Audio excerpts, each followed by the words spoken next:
We'll go around the table here first and introduce ourselves, and then we will ask you guys joining us via Zoom to introduce yourselves. Okay, if you'd like to start. I'm Sarah Taylor. I'm Susan's administrative assistant in Edwardsville. Linda Petty, operations manager here in Edwardsville. Stacy Bushon, executive assistant in Edwardsville. Ellen Poppett, Illinois Heartland Library System. Cassandra Thompson, IHLS Share Director. Anna Yackel, membership coordinator here at IHLS. Tina Hubert, Executive Director, 6 Mile Regional Library District in Granite City. Shandy Grieve-Penrod, marketing coordinator at IHLS. Edie Elliott, cataloging supervisor for Share, IHLS Edwardsville. Okay, you want to start with you, Brenda? Hi, I'm Brenda Gilpatrick from the Red Bud Public Library. Okay. Pat? I'm Pat Berg with the Illinois State Library, and we have Rita Stevens just coming in from the Illinois State Library as well. Okay. Bobbi? Bobbi Perryman from the Vespasian Warner Public Library in Clinton, and I have my office mate Samantha Rusk here with me, off camera. Great. Jenna?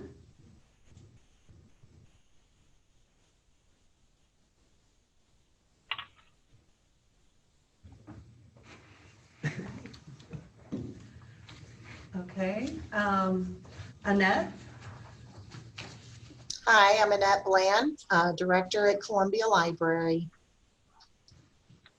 Welcome. Ashley? Hello, I'm Ashley Stewart. I'm the Director of the Caseyville Public Library District. And Sarah? Sara Zumwalt, Director of Litchfield Public Library District. Okay. And I think Jill? Yeah. Jill from Edwardsville is here with us now.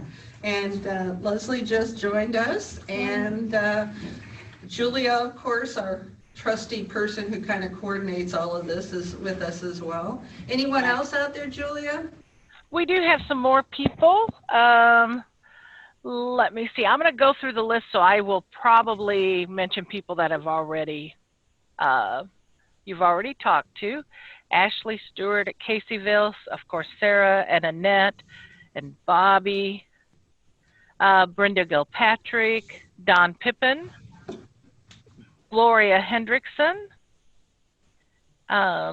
We have Haley, Gina Dower at Smithton, Johnny Halstead, Laura Irwin, Marcia Dent, Nate, Nicole Lacco from Millstadt, Rachel Fuller from the Urbana Free, Stephanie Dennis, Twyla Burton Kuhn, and Janet from Carlinville. Okay. Great. So our speakers today are Haley Samuelson and Nate Gass from Cook Memorial Public Library in Libertyville. And they have, I don't know if you all had a chance to look on the web and see the site they've created, but it is really phenomenal.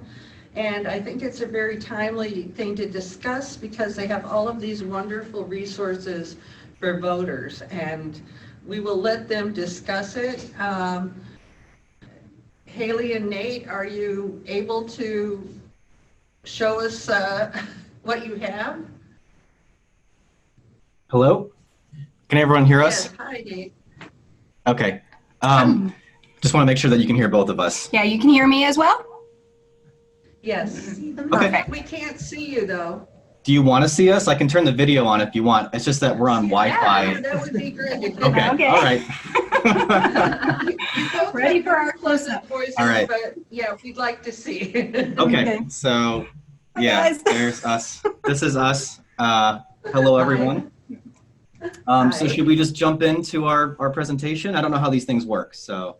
No, please go ahead. And, you know, we're all ears, so show us what you got. All right. So I'm going to go ahead and flip share my screen to a presentation. This is sort of an abbreviated version of what we already did as a PLA webinar, which we are happy to link the archive of that to you guys if you ever have some further questions, because we go a little bit more in depth in that presentation than we probably will today. But today we kind of wanted to make sure that we gave a lot more time for Q&A and also to kind of get a pulse for like where exactly you guys being part of, your specific network and what your needs are. So let me switch over here.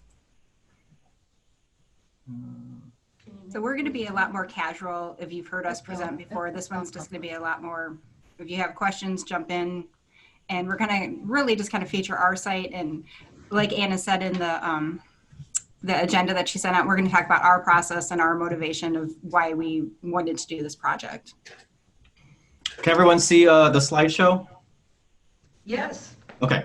Perfect. Do you want to kick it off then? I can. Okay. So this is an abbreviated version of the public library's role during elections. And like Anna said, this is a really timely issue. And it's a issue that we just feel like libraries, with the trust that we have in society and our kind of unique role, that this makes us a natural place to be the one that's kind of pushing out voter education and helping people find information that's going to help them participate in democracy and feel like a part of their communities. And so we really are working to be nonpartisan, straight down the middle, and we really also want to equip people from the beginning of an election to the end. So starting with the basics of that there is an election, and this is the date of the election, and this is how you register to vote. So we're going to walk through our process and all the information we felt like our patrons were looking for, and then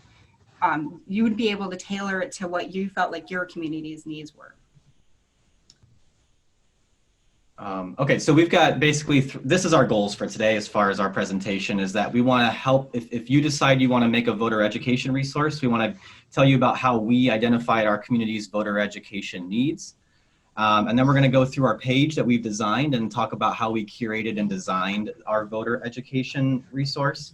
And then things that we did to help reach the community with that resource. And the goal is really to help you guys figure out maybe ways in which this is just the way we did it.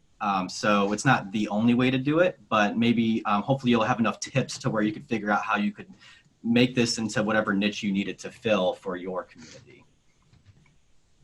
So we decided for our community that the best approach would be for doing voter education would be an online voter education resource, as opposed to like a brochure or a handout. And the reason being that so much of what we were sharing were websites, and specifically different pages of websites and things that, if you're sharing a lot of websites, a paper, resource is a very difficult thing to be able to share websites with. URLs get very long and things like that. So that's really why we focused on an online resource. But we are also looking into different ways we can promote that online resource in ways that aren't online, and maybe help reach out for people who aren't as sort of computer literate or technologically literate, such as we're in the process of kind of talking about maybe doing some drop-in sessions where people can kind of drop into the library and we go over the online resource in person with them, and different things like that. But really our goal was to make it so that it was a resource that would be specially curated for our service community, sort of what we call a one-stop shop for all things related to voting and elections. So that essentially no matter where you were at in the community, if you were a new voter or if you were a seasoned voter, you would find something of value to help you feel more informed when you hit that when you hit that polling place. So the first thing we're focused on is meeting your community's voter education needs. And I'm assuming that a fair amount of you work at public reference points or public desks, and you're talking to your patrons and you're kind of hearing the same questions again and again and again. And our library has a long history of voter education and having information available around elections. We used to have the vertical file back in the 80s, and some of my colleagues that have been here longer reminisce about cutting things out of the newspaper and putting it in the file and collecting the flyers that came to their house. And this is when there was more robust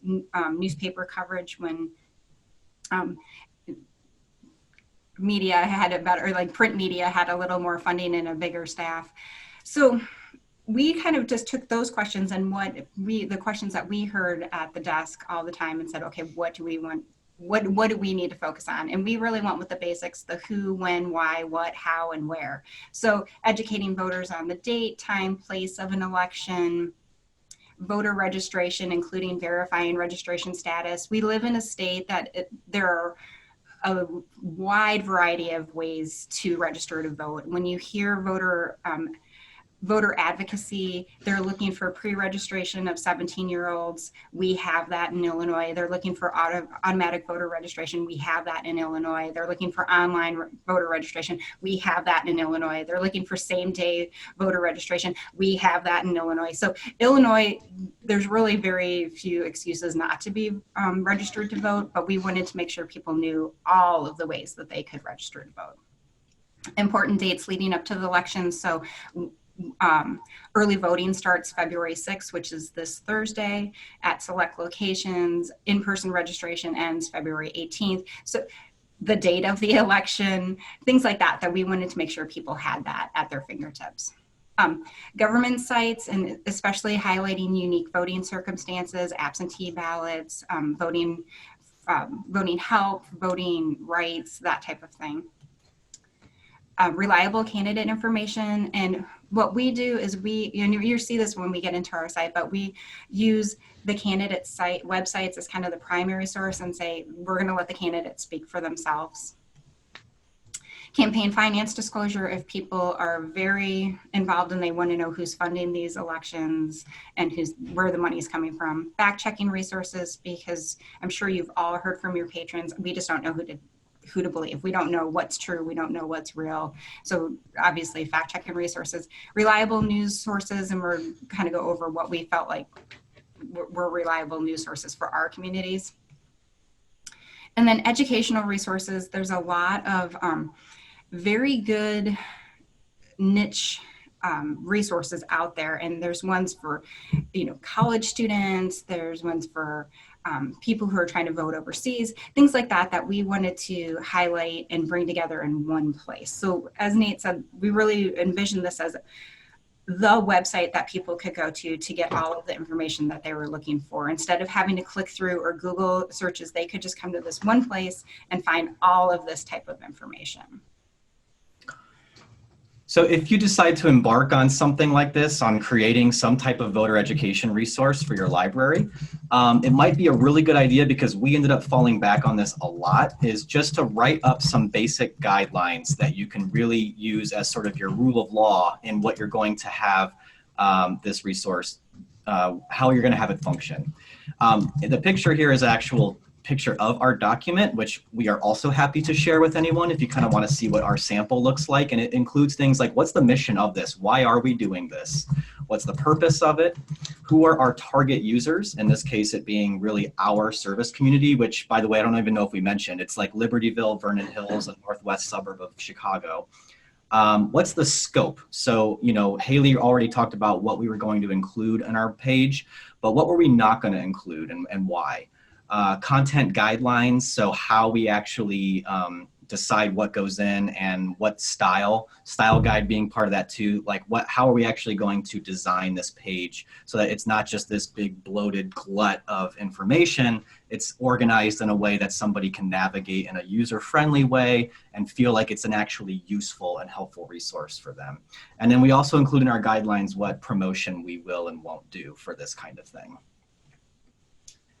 Then we move on to, after we've sort of got our guidelines posted and we're kind of all on the same page, the other reason you want to have guidelines is because, me and Haley are the ones that run the resource right now, but we kind of want to make it so that if we were to leave, we could hand this off to somebody and the resource itself would sort of have a good foundation from which it would have a good quality control to it that wouldn't matter so much on the personalities involved in building it. Okay, so designing your online resource. Where to start? So in Illinois, the governing bodies of elections are your county clerk's office and the Illinois State Board of Elections. So those are the places that you are going to start. Now, I did some spot checking for a previous presentation, and not all not all county clerks have a very robust website. If that's the case in your county, you want to go to the Illinois State Board of Elections. If you're listening to us and saying there's no way that we're going to be able to do an online resource, I don't know what these people are talking about, they're nuts.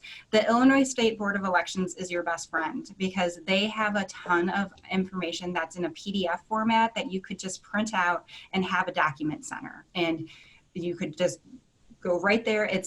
We'll look at it a little bit because it's a little unwieldy, but as soon as you kind of figure out, you're librarians, you figure it out, you will see what information is available as a PDF, and that would just be an easy way to get information in people's hands.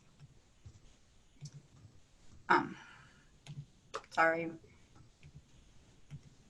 And then the things that you will find at the county clerk or the State Board of Elections is voter registration guidelines, an election calendar, sample ballots, absentee ballot information, and guidelines for candidates. So there's a lot right there. Oh, and election laws, those are important.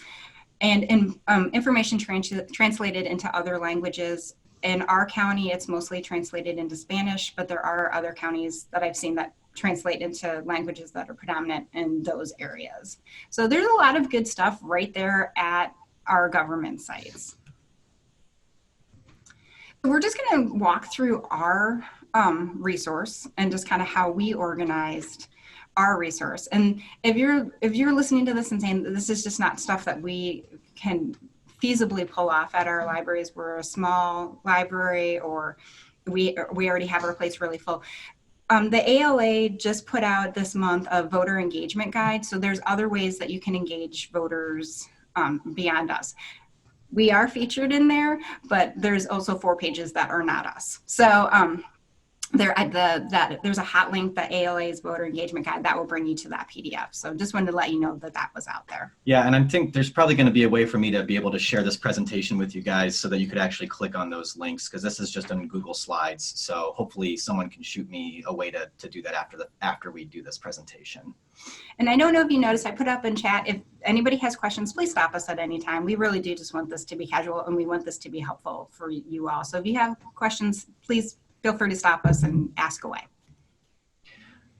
I'm just going to put all this up here. So, so some of you might be, maybe you're here at this presentation and you're not the webmaster for your website, and we're talking about making an online resource. And so it's kind of like, well, what should I do? Because I don't know if I really have control over my website. Or maybe you are the webmaster of your website. Basically, I just want to really quickly touch before we go onto our page, what kind of things you want to think about how you could still do an online resource no matter what stage you are at or what your role is like in the library. So the questions you kind of want to ask yourself is, if you decide to make a voter guide, can it be designed on your current website? You know, do you have the editing capabilities to do that? And also you might want to consider, is your website mobile friendly? Because, you know, in today's day and age, so many people are using the internet on their mobile phones. So in our case, you know, I am the webmaster, so it was very easy for us just to incorporate this into our current website, and I do most of the editing, although I've kind of trained Haley on how to do a lot of that stuff as well. But if you don't have that option, you know, other considerations, if you're going to have to build this somewhere else, are what kind of budget you have. Most people don't have any budget. How easy is it to use? So you don't want to be coding and programming a brand new page. You also want to look at what's accessible. So what platform can you choose that might have a language translation feature or the ability to resize the text to make it so that people who you know, have vision impairments can you know, enlarge the font if they need to. And also, no matter what you choose, is it going to be consistent with your library branding? So can you make it look like it's a piece of your library, like making sure you can put the library's logo on it. So if people do go to your resource, they know that this is an extension of a library service, and it comes with all of the credibility that your library has with your patrons. So across the right, I just have a few samples of what you could use if you aren't able to put it into your current website. So some of you might be using SpringShare's LibGuides platform. If you do, a LibGuide would be a great way to build this voter resource. WordPress and Wix and different website services are out there to create free websites. But you know what might actually just be the easiest way to do it, that's pretty, you know, cost effective, is just to do everything we're talking about today as a Google Doc. and then make that Google Doc public. Make it so it's a public link that anybody can visit. And you can put hyperlinks in a Google Doc. You can create anchors and headings and all the stuff we talk about as far as style goes. You could easily incorporate into a Google Doc that could just live online and be accessed by anybody. So just some examples on different ways you could make this online resource. Excuse me, Nate, if I could interrupt you at this point. Sure. We have several libraries that do not actually have websites. They use Facebook. Oh, so okay. would the Google Doc thing work for them if they posted that somewhere on their Facebook page? Yeah, because once you make a document public, if you make it entirely public where it doesn't require a password or username, it essentially acts like a website. So it'll give you a link, a hyperlink, and you can put that into a Facebook post. You could also make that one of your, like, you know, every Facebook page has a place where you can put a link to your website. And you could maybe temporarily just make that link your Be a Voter page or voter guide. So once you make a document public, it really does kind of exist just like a web page. So if you're on Facebook, that's great. You know, you can definitely share that from Facebook. And that would be a great way to do it, actually. I hope that answers the question. Good. Yes, thank you. Okay, great. Yeah. Great, thank you. Okay, so, you know, and obviously this is kind of segues into what our next topic is, which is where you're going to find a home for this on your web presence. So if you have a website for your library, you just have to decide where you're going to place it. For us, we kind of treat our voter guide as a database. It's like one of our research databases. And so we have a research page on our website, and that's where our Be a Voter page lives. You'll see that second screenshot. There's a Be a Voter. It's kind of that second one there. So that's where it lives permanently. And then as we're leading up to elections, we do promotion with graphics on our homepage, which is what that left screenshot is. And for those of you libraries that just have Facebook pages, you know, that's kind of what I was just talking about maybe you make your voter guide as your the website that your page links out to for a while, or maybe you just do a lot of Facebook posts, and over the course of time you just keep on pushing out that page that you've created elsewhere. The challenge that you have, though, and this is really what we're going to get into when we start looking at our page, is how you take all of this stuff and you actually turn it into something that looks like an actually usable web page. And so this is actually what we're going to dive into right now. I'm going to go ahead and we're still sharing my screen, so I'm just going to click, if I can, hopefully, here. And, oh, come on. All right, can everybody can see our Be a Voter screen here? Yes.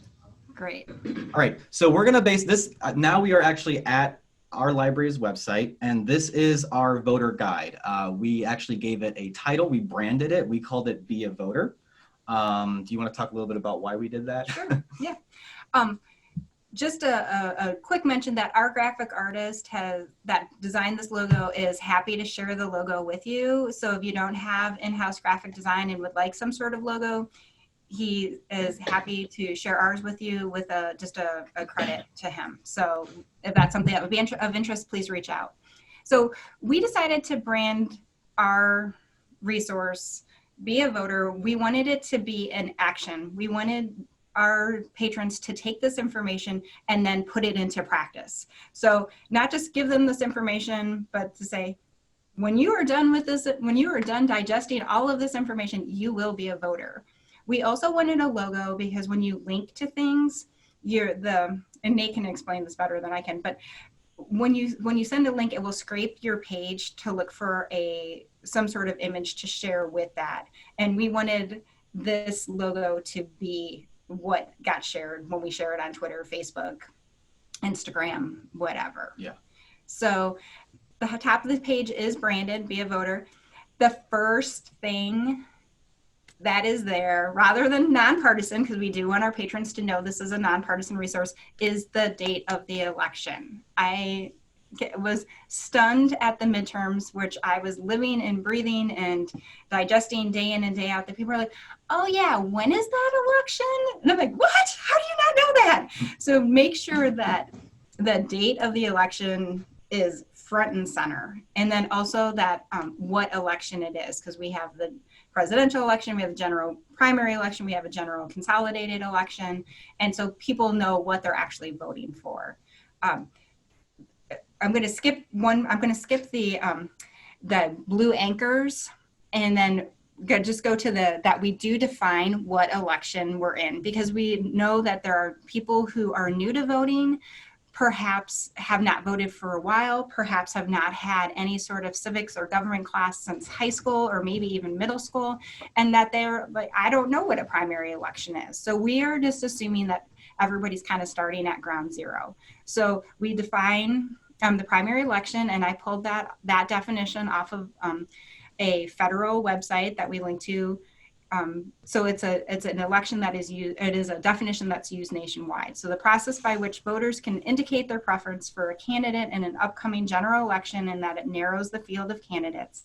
I also wanted our voters to know and not be taken by surprise that when you go into the ballot box in Illinois, that we are, some people call it an open primary, some people call it a semi-open primary, some people call it a closed primary. But when we register to vote in Illinois, you do not declare a party, you just register to vote. But in a primary, when you go up and get your ballot, you do need to declare what party affiliation you're voting for at the time that you're voting. So I didn't want people to be surprised about that. So we just put in a little, this is what a primary is, and this is something that's going to happen in the ballot box. So then I'll let you talk about the anchors. Oh, sure. Yeah. So I'll just make a few comments generally about why we made certain design choices. You'll notice at the top here that we have what looks basically like a sub-menu on our webpage.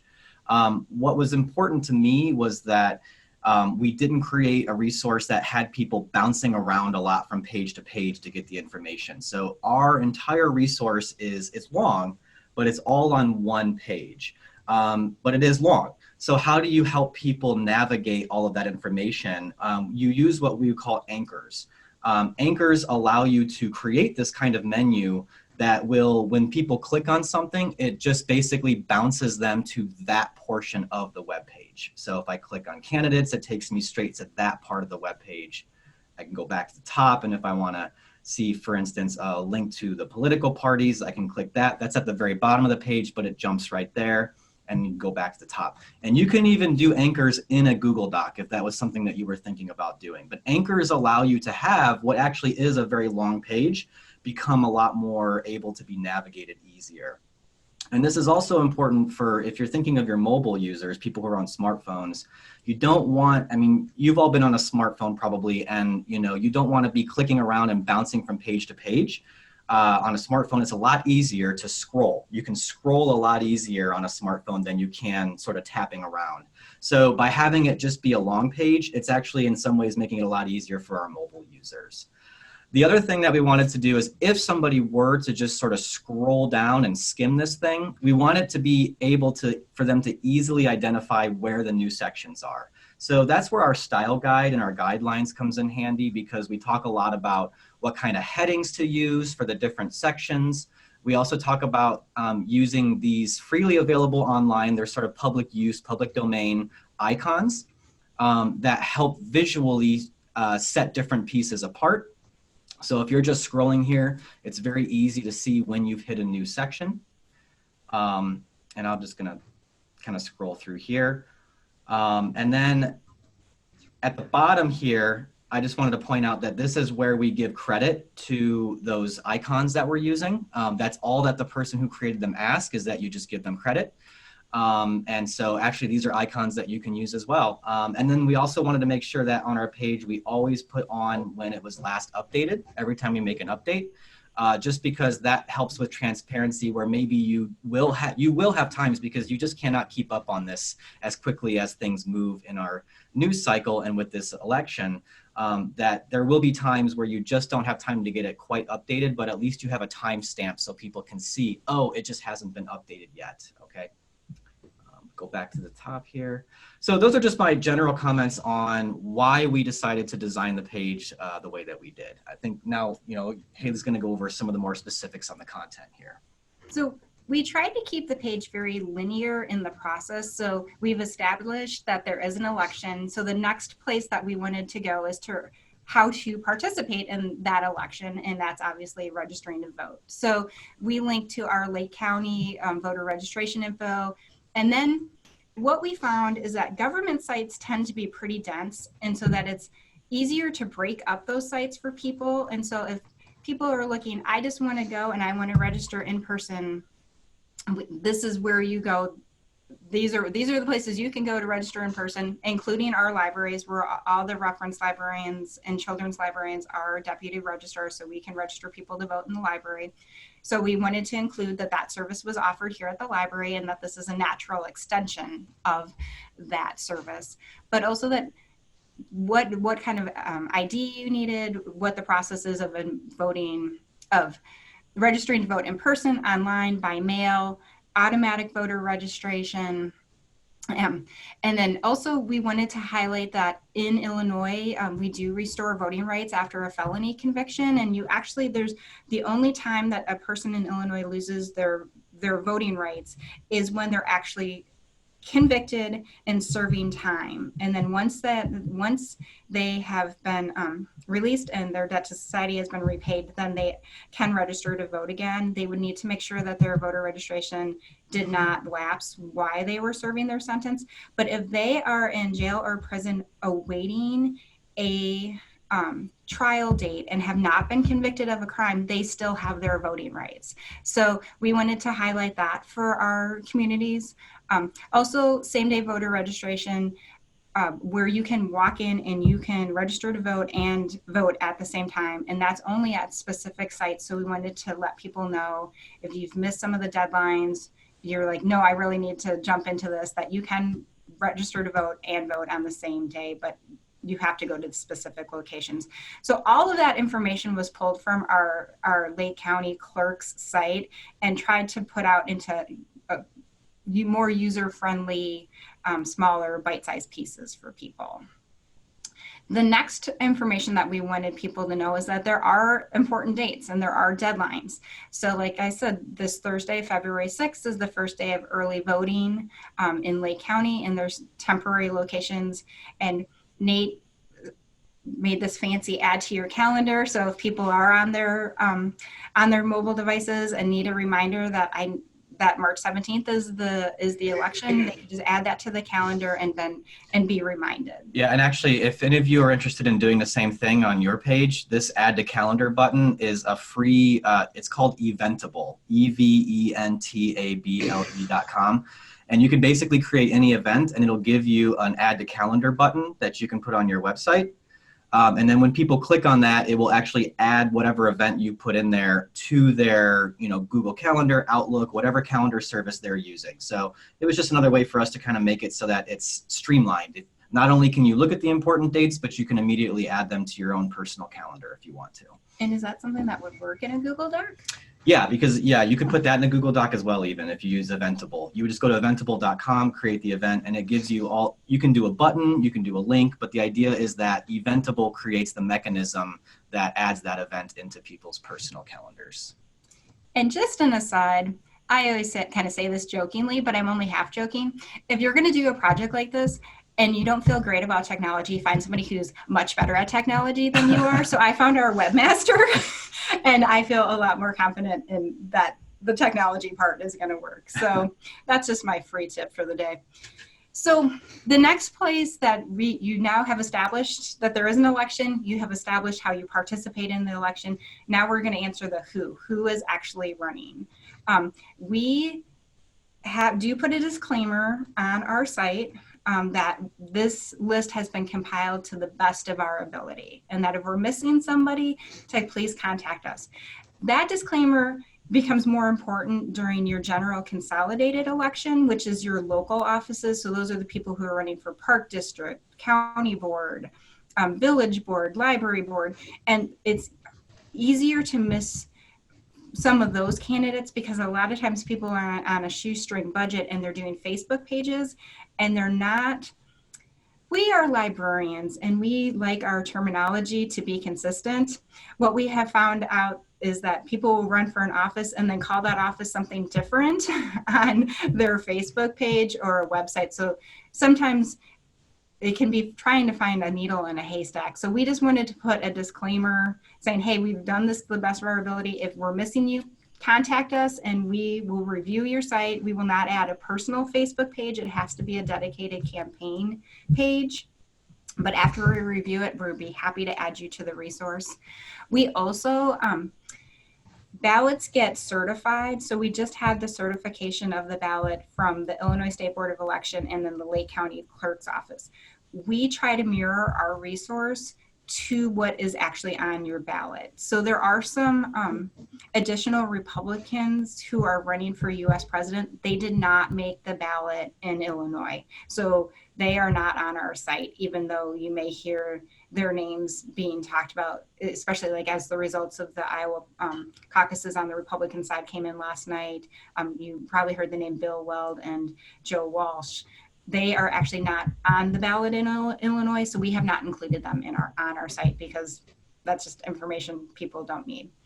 We decided also, just one little aside about disclaimers, use them judiciously because you don't want to plant the seed that somebody should be actually worried about something. But if you do feel like it's an issue that needs a disclaimer, go for it. So we went ahead and did our candidates alphabetically, and then we did indicate the incumbent. Yeah, and I'll, design-wise, this was one that could get, especially in a consolidated local election, it could get really unwieldy because you have so many people running for office, especially in our library where we actually cover multiple, districts and towns. But, so we use these things called accordions, which basically allow you to expand and collapse information. And so that way, if someone were skimming and didn't need to look at the candidates, they could just breeze right past it. But then if they do want to, they can expand it. So this is what we have currently for, just as an example, the U.S. presidential primary for Illinois. And then we have basically the person listed and then their campaign website. And I will go over a little bit later why we settled on this design as opposed to laying it out a different way, but that'll make more sense later on. And we have kept John Delaney up, even though he has dropped out of the presidential race because he will be on the ballot. If we get closer and we see a sample ballot and he's been dropped, then we'll take him off the resource. And when you link to his campaign website, it does say that his campaign has been suspended. So that's just how we're choosing to deal with it. You might choose to deal with those issues in a different way. Here's an example of where we're showing the incumbent. So Brad Schneider is our representative here. And so we just put a little asterisk next to the name, which is indicated at the very top here, how we indicate incumbents. Yeah. And let me just go back to Adam Broad. So you see Adam Broad and underneath it says write-in candidate. There is a process for somebody to be in the official write-in candidate, and so that links to that process of what that person had to do. And I think it's something like 60 signatures, and that has to be notarized. So they didn't meet the threshold of the amount of signatures they needed, but they did do some sort of process. So we will include them in our process. So the next section is government sites, and this again, the Office of Lake County Clerk, and it's just the official website of who is actually running the elections. And so if somebody says, I don't need to link through all this stuff, I just want to go to that one site, it's there. We have the election calendar. We're really fortunate that we have this resource, and a lot of county clerks do have, they call it different things. Ours is called voter power, but you put in your first and last name, your house number, your zip code, and your date of birth, and it brings up a sample ballot. It brings up your polling place. It brings up a copy of your voter registration card. And so it's just a really nice place to go to just see what's on your ballot, where your polling place is, has that polling place changed, if you are in fact registered to vote, that type of thing. So we just kind of tried to pull some things that we thought were helpful from the Lake County Clerk's Office, including special voter circumstances, and that's if you're hospitalized or in a nursing home and you can't make it to the polls, how do you vote? The Illinois State Board of Elections, again, I mentioned at the top of the hour that if you are at a site that you need to be able to print things off, Illinois State Board of Elections is going to be your best friend. And a lot of states, the Secretary of State actually administers the election. In Illinois, we have the State Board of Elections, and I think we're like one of 20. Can you click through to the Illinois State Board of Elections? I'm just going to show you real quickly. When you get on, yeah, that is that if you go to voters, for voters at the top of the, and then they're going to have this drop down menu. Anything with the PDF is what you can print out, and that's how you could populate a document center if you cannot do an online resource. And this is a lot of great information, and there's a fair amount that have that PDF. So I just wanted to point that out real quickly. So, and then federal voting assistance, that is also on this Illinois State Board of Elections, but it actually links you to the federal site, and that's for people who live overseas or service members. And then the presidential election process, and that is us.gov, and it's just lays out exactly what happens in a presidential election. It gives you a glossary of common terms used during elections, and so this is great for new voters, voters who need a refresher, people who are just turning 18, that type of thing. Campaign finance disclosure is pretty self-evident. And then news coverage of election, because we're a Chicago suburb, Chicago Sun-Times, Chicago Tribune, and then we also have the New York Times as one of our databases. So we've linked to some things that we felt were helpful. And those sources kind of rotate. So the 20 more questions, it's 6 Democratic presidential candidates who got the same 20 questions. So it's just a quick way for people to get to know those Democratic presidential candidates, because there were a lot of them. I think we topped out at 24. And then also the New York Times, who's running for president. We liked that resource because it tells you who's still in the race. And then as you scroll down, it gives you a mini biography, a mini resume. So that's just a quick way for people to break down the information of like, wow, I'm just overwhelmed. I can't keep these people straight. What differentiates them? Those are some places they could go for that. We have had a bazillion primary debates on the Democratic side. So as those debates happen, we take them off the site. As the next debate is scheduled, we put that on, and we try to tell them who's sponsoring, where they can watch, and obviously the date and the date of that. We have not had any on the Republican Party side, but we are watching for that. Fact checking, like we talked about, that where if people are concerned about the type of information and they want a way to vet it, that they can have that. And then general resources, and this actually rotates a lot, and I have been very specific in sharing resources that are at least a decade old. So these are groups that have been around for a while. Some are about 8 years, but best colleges, I heard Urbana Free Library go by. This is a website that's pushed out by Secretary of States around the nation. That's how I found it. And it's a great guide designed for college students. It gives them the laws of if they're eligible to vote in the state that their college is in, and they break down key issues, and they help new and young voters figure out what party affiliation is best for them. And then procon.org is just I hear people saying, I'm trying to care, I'm trying to be involved, I just don't understand all of these issues. So we wanted to do a nonpartisan site that helped people wrap their brain around specific issues. And this was the best one that we came up with.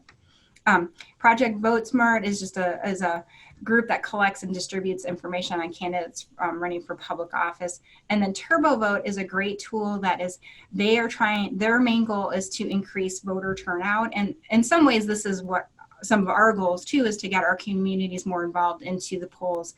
TurboVote, you register, they text you a reminder that an election is coming, and then on the morning of the election, they text you and say, today is election day, here is your polling place, here is the address, and this is when the polls open, this is when the polls close. And it's just a really nice resource for people who are feeling busy, feeling scattered, that they can get that reminder texted right to them. And then obviously we included the political parties, again, alphabetically, and the national, Illinois, and county levels of each of those parties as they serve distinct functions within our democracy. So that's just a quick down and dirty tour of our resource. And type of information that we felt our users would be looking for. Again, that general resources, that will change, where we will add things like ballot ready, which is a place that you can build a ballot and you can print that out and bring it into your polling place with you. But things that I feel like voters will need closer to the election, because we want to keep this manageable in the meantime. So. All right, I'm gonna just jump back to our, can't see to, I guess that's good enough. There we go. One of the things I just want to talk about as far as when you're designing your page is being very cognizant of how people might perceive bias. And so I talked about in the candidate section how we did our design choices a very specific way. This is the old way that we used to do it. This was for our local election. We basically just had what the office they were running for was, with a list of the candidates. And then if they had a website, we linked to it. And it was brought to our attention that it was not intentional on our part, but that this could look like we were actually highlighting some candidates over other candidates, because some of the candidates had websites, other ones didn't. But if you weren't a really savvy computer user, you might think that that blue meant that you were highlighting them, when really all it meant was that it was a link that you could go to their webpage.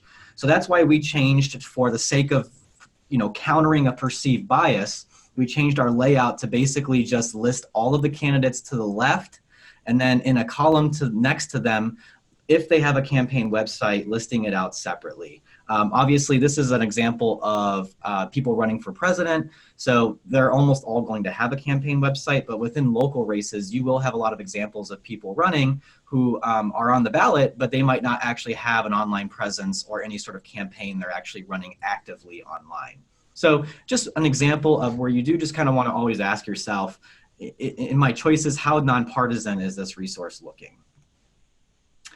I just wanted to highlight that after an election is over, we do actually change up our page for a few days to link to the actual results, so that the resource also becomes useful for checking after the fact.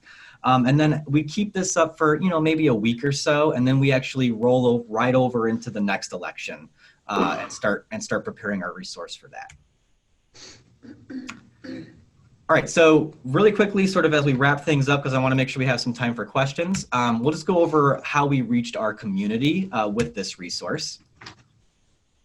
I guess so we reached out beyond the library and beyond the library users. So the big thing that we did is we just hit the road, and our libraries are both in business districts. So we went to just under 75 local businesses, and all but 3 agreed to either display our flyers, hand out our flyers, put them in staff rooms if they didn't have a community board. And the response that we received from these business owners was overwhelmingly positive. And I think that they were excited to have the library reach out to them in a different type of partnership. We weren't looking for anything from them. We just wanted help in promoting this resource.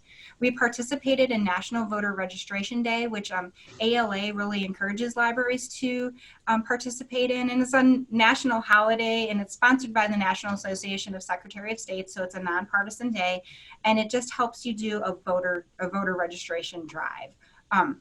And they provide free promotional materials, stickers, posters in different languages. And it just allows libraries to let you know that that people can come to the library to register to vote, or you could partner with like a League of Women Voters or somebody like that if you felt like you didn't have the staff power to do that. But it's a easy and free way to promote voter registration and voter education. And then we tried to optimize our web searching. So that's like customizing the meta description and adding keywords. So when people Google Libertyville elections, the first thing that's going to pop up is us. Yeah, and if you're just doing like a Google Doc or Facebook page, this wouldn't really apply. It's more for if you're actually using your website. It's just a lot of website management tools have ways where you can add keywords to make it so that people searching on Google can find your site easier.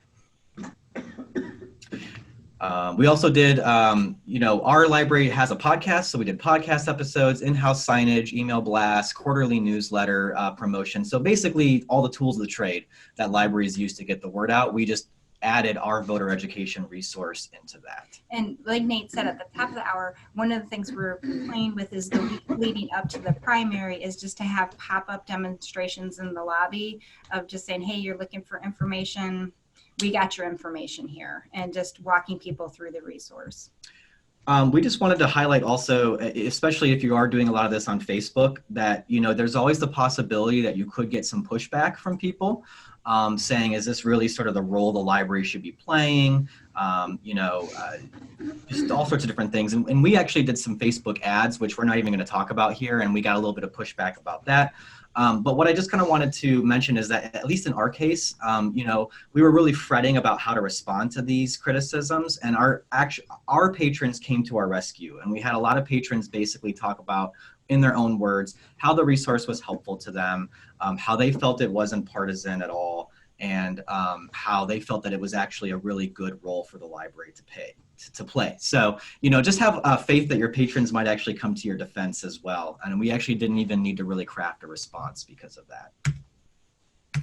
So was this all worth it? We wanted to just reiterate, if you're kind of on the fence about, should the library be doing this? Why is the library a place to do voter education? And I'm not going to get into this study in particular, but you might be familiar with this Pew Research study that showed that as opposed to a lot of other civic institutions where trust is declining, trust in the library is increasing. And you couple that with another Pew Research study that showed that people are really interested in politics. They're just as interested in politics these days as they are in things like foreign affairs, sports, business, arts, entertainment. And so when you couple that, you basically have that Americans are interested in politics and they trust the library. The fusion of that really creates a perfect time for us to step in as nonpartisan organizations that people still trust and still rely on with credibility to come in and give them a resource that makes them feel like they can be informed voters. I will admit I was actually very skeptical if this would even be worth it or worth doing. I felt like, yeah, it would be great information, but nobody's actually going to look at it. That was my feeling. I knew otherwise. Haley knew otherwise.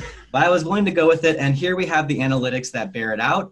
This right here on the left is an email blast we sent out. The open rate is about the same as every other event we pull out. But if you take a look at the click rate, meaning that people who looked at this email, who actually clicked on the link to actually, take that action, when you compare that to all the other ones that were sent out that same week, we're hovering at 5%, 2%. Then 20% of people who opened that email actually clicked the link and actually looked at our page. We also have our website analytics that show that in the lead up to the November 2018 election, our Be a Voter page was climbing up the ranks as far as most popular page on our entire website. And then in the most recent local election, it actually was the most popular page on our website. It's number 2, but that's only because number 1 is our homepage. The homepage will always be the most popular. So our most popular page on our website in the lead up to that election, by quite a bit actually, was our Be a Voter page. And I just want to point out that the midterm election where we were number 3, that had the highest voter turnout in Illinois since the early 90s. So that was a huge election. The general consolidated election where we did our second resource where we became the most visited page, that election only had an 11% turnout in Lake County. So what that tells me is that people who found that page during the midterm came back and visited it during the consolidated election, so that we developed a fan base, if you will, that people saying, hey, this is a great resource, I'm going to use it again. All right. So that kind of wraps things up for us, but we definitely want to, hopefully we have some time for any questions or comments. If anybody has anything. I have a question for you. First, let me congratulate you on creating a wonderfully useful piece of art. I love this website. It's my ideal website because it's easy to access and you can keep drilling down for more and more information. I love it. Thank you so much for creating. Now, I noticed that you have, like some of your definitions and things you mentioned for like the primary thing that you got the wording off of a federal site. Yeah. If our libraries wanted to, can they go to your site and snag some of your phrases and terminologies? Anything Perfect. you see there is free for the taking. Yeah, go for it. Yes. Yeah. And okay. Thank you. Under government sites, the last site that's listed is a federal site, and there's actually a hot link to a glossary. And I believe that glossary is where I pulled that definition out of. I mean, I think the way we see it is that, you know, we want to encourage every library to do this, and no one needs to reinvent the wheel. You know, the reason we're sharing this as just our example of it is saying, take it. You know, there's no need for you to have to kind of come up with this all on your own. You can steal and do copycat us as much as you want.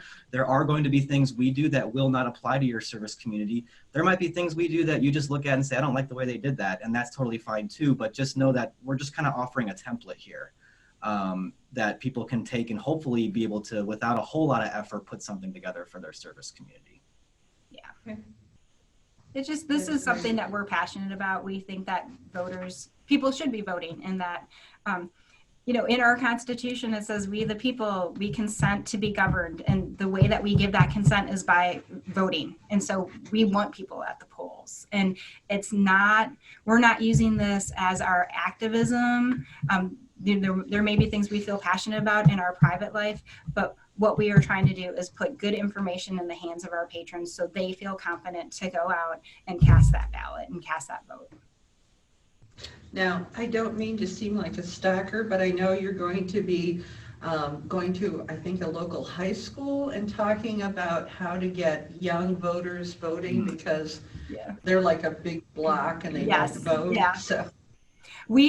Next week, we are presenting to the Illinois Library Association's Youth Services Forum, and they've asked us to focus on information for first-time young voters. And so that's a little bit different focus than what we have had.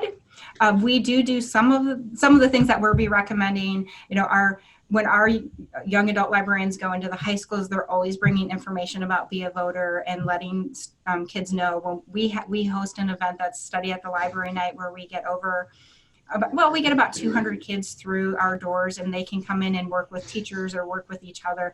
We always have signs up saying, hey, are you 17 before this date? Come talk to us. We'll get you registered to vote. So we do try to push that out for our younger patrons. That's not something that's been our focus. So it's been kind of fun for me to do some research about all the great stuff that is out there. Like there was a group that's saying, hey, do a creative voter registration drive at your high school and we will sponsor your dream prom. We will underwrite it, we'll pay for it. And so I just think it's kind of a fun competition for high schoolers to get into. So there's some good stuff out there, but yeah, that's next Thursday if you can't get enough of us. We also we're also going to be presenting very similar to this actually, but we'll be presenting at ALA this year too, if you're coming to ALA at all. Okay, great. Julia, do we have any questions from our participants, our remote participants? I do not see any. Okay. I had a question for you. This is Shandy at IHLS Edwardsville. So when one election ends and you post the results, how soon do you start working on the page for the next election? Pretty much immediately. Obviously, we won't know who the candidates are. In Illinois, you have even year elections and odd year elections. And I used to know the stuff off the top of my head, but like we are in an even year. So the primary is the third Tuesday of the month, and the general election will be the first Tuesday after the first Monday in November. So there's a set calendar that Illinois elections follow. So we changed the heading, we changed the definition, and we basically just keep up how do you register to vote, and then some of those key dates like the closing of in-person voter registration. And then as soon as candidates start getting declaring and they start meeting the threshold of turning in their petitions, then we'll start collecting candidate information as we go. So it's pretty stripped down. It was pretty stripped down between this midterm election and the general consolidated election until those presidential candidates started jumping in. And you'll see some of our candidates aren't flushed out right now just because we have been waiting for websites to go live and that type of thing. But we pretty much flip a couple weeks after the last election. Yeah, the big difference though in the election results is that's the only time where the top of the page, that really primary real estate, is focused on the results, and that's maybe for like a week or so, and then we flip it back to where it usually is, which is voter registration being at the top. And then, you know, when it does flip over to that next election, as Haley already mentioned, I do go in and we kind of strip out things that haven't really been finalized yet. So obviously you don't have a candidate list. So I just take that whole section out and then we just re-add it in as we keep going. So in that way, it's a very fluid document. It's never taken down. And there's usually just that little bit of time right after the election where we put the results up and then we go right back into the next election with the information we have. And honestly, if you go in there really early, you're going to see a lot of coming soon, or you're going to see a lot of stuff that's missing, and we just fill it in as we get closer. The workflow on this project is definitely not equal. There's really busy seasons, and then there's just seasons that we don't do really anything. And then all of a sudden it's, oh, okay, we've got to start doing our research again. So it's just, and those general resources, I have a lot of pet resources, so I'll switch those out just because, you know, it's like Sophie's Choice. I'm like, I can't decide what to leave off. So I'm like, we highlighted this one. Now we're going to go to this resource. Okay. Now, have you used the guidelines to turn people away? I mean, I'm sure you probably have some people who come to you and said, you really need to add this site to this page. And have the guidelines been useful in that situation, or? Yeah, yes. That's why we stress them so much, is that they become what you can rely on so it doesn't turn personal. Yeah. Which is really what's important, because politics is always personal, right? You know, everyone's very passionate about who they think should be on there, what sources are the best sources. And so you want that guideline to basically say, well, you know, it doesn't fit the guidelines that have been established by this library. So I don't know that we've had a whole lot of examples of people saying certain candidates should be up there that aren't, but we've had internal debates where we've said internally, I think this person should be on, but it doesn't quite fit our guidelines. So no, you know, it doesn't fit. It doesn't go on, you know. And that the guidelines became very important, not so much on the local election on who got included, because that was pretty cut and dry. It's whoever was on the ballot, but what constituted a campaign website. You know, our guidelines stipulated you couldn't just have a personal Facebook page on there. It had to be a campaign Facebook page. Because we don't really care what you had for dinner last night. We want to know where you stand on the issues. So no personal Facebook page. So that's why the guideline, and actually, I'll be honest, it's something that our director really relies on because that's the person that's going to field those complaints and those questions. And so they want, I think it's also sets your directors at ease if they know that these decisions are being made within some pretty strict parameters, that they can say, this is the reason that these choices were made. And I prefer to call them concerns instead of complaints. But people Fair are enough, concerned. Yeah. But we have a referendum coming up in one of our municipalities that our library covers. And one of the questions was, well, how are you going to put information about that referendum? And so we've chosen to focus on the information that's coming out from the village who's proposing the referendum. It's a sales tax hike.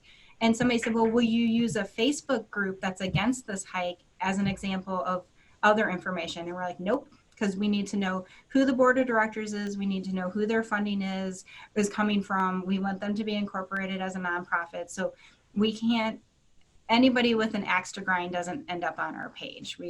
They have to be an organized group.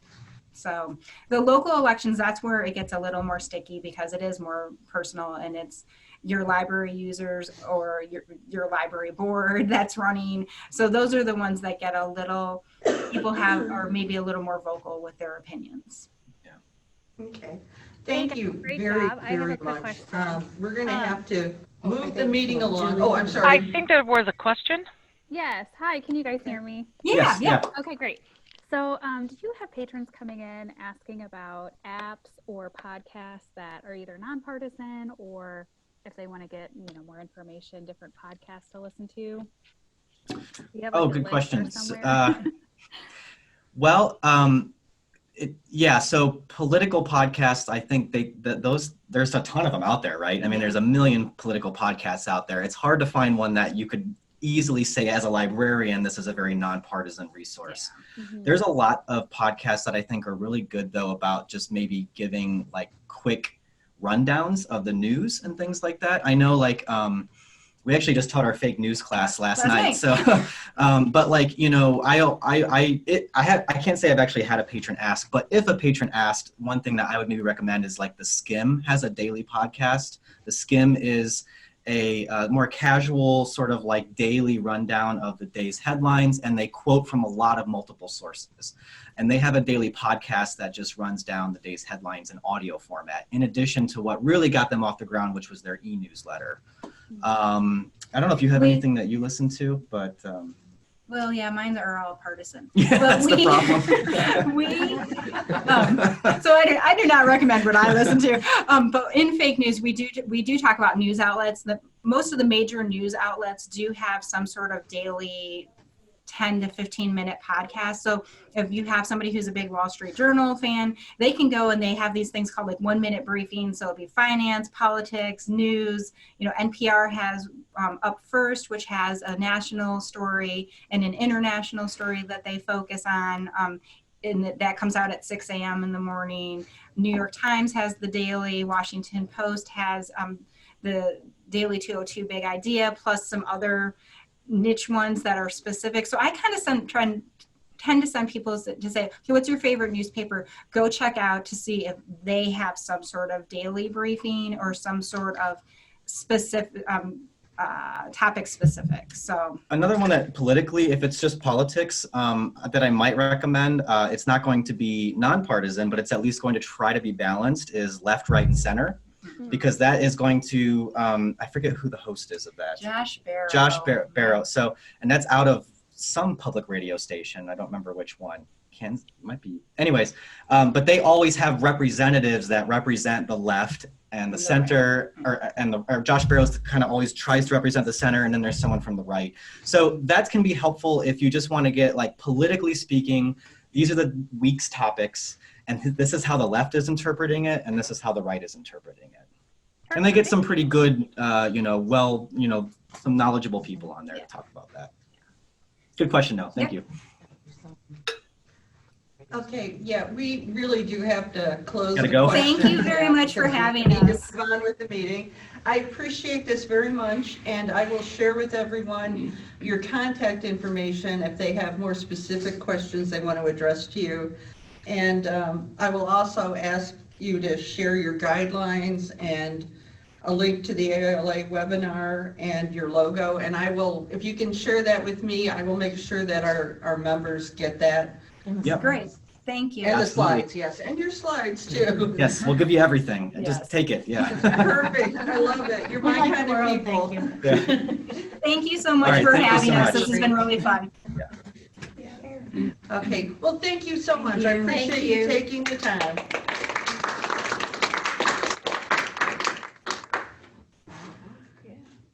Okay.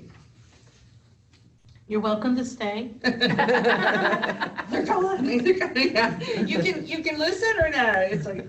Yeah, no, I think, well, you have to go, right? Yeah. Yeah, I got to be on the reference desk, actually, so. Thank you so much. Thank you. Bye-bye. Thank you.